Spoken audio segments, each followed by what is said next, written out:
Magic Treehouse 8, Midnight on the Moon. Chapter 8, One Star to Another. "Who was that guy?" said Jack. "What does his map mean?" "I don't know," said Annie, "but let's see if it works." Jack took a deep breath. "Yeah, we'd better hurry back. I think I'm running out of air. It feels harder to breathe." "For me too," said Annie. "Go slow. Don't breathe too much," said Jack. He and Danny took long, floating steps toward the moon base. Jack held his breath as if he were underwater. By the time they got to the white dome, he was ready to burst. Annie pushed the button beside the huge door.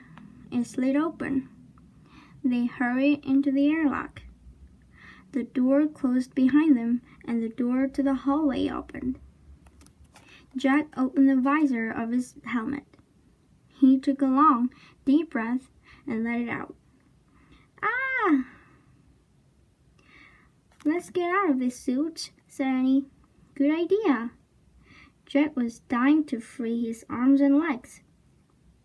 As they moved clumsily into the spacesuit storeroom, Jack felt heavy again.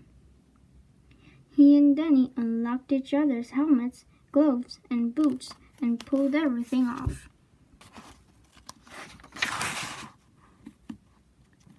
Then they stepped out of their bulky suits. "Phew," Jack said. He took off his glasses and rubbed his eyes. It was great to be free, even if he no longer felt as light as a feather.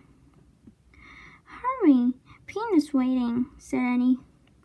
She led the way down the steps to the bright landing chamber. "Yay," she said softly. Jack was relieved to see the treehouse still there. Soon they'd be heading home. He couldn't wait. Jack and Danny crawled through the treehouse window. "We're back, Peanut," said Annie.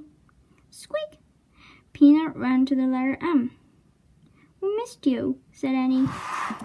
She patted the mouse's head. "We met a moon man."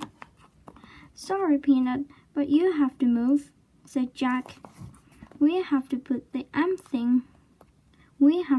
map on the M." Annie gently lifted the mouse off the M. Jack tore the star map out of his notebook. He placed it on the M next to the mammoth bone, the mango, and the moonstone. He sighed, then sat back on his heels.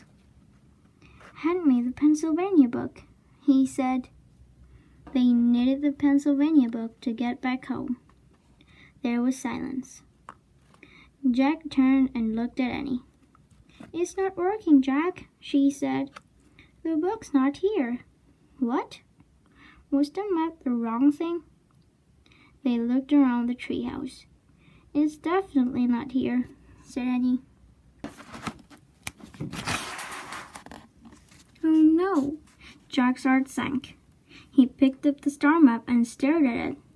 Squeak! Squeak! Peanut jumped out of Annie's arms and scurried back to the letter M. "I've got an idea," said Jack. He reached into his pack and took out his pencil. "What are you doing?" said Annie.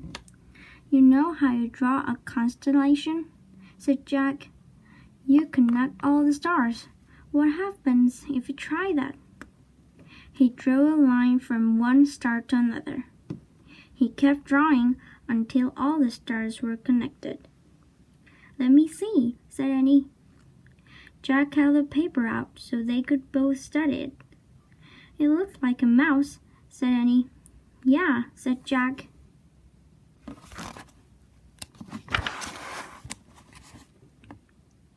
"Is there such a thing as a mouse constellation?" said Annie. "I don't think so," said Jack. Squeak! Annie and Jack looked at Peanut. She was standing on the M. "Oh, wow, Jack," Annie whispered. "I think I know what the fourth thing is." Jack grinned. "Me too," he said. "It's a mouse," they said together. Squeak, squeak! Maybe the spell is Moonstone, Mango, Mammoth Bone, Mouse, said Annie. Jack touched each thing in turn as he whispered, Moonstone, Mango, Mammoth Bone, Mouse. Let's say it over and over and see what happens, said Annie. Together they chanted, Moonstone, Mango, Mammoth Bone, Mouse.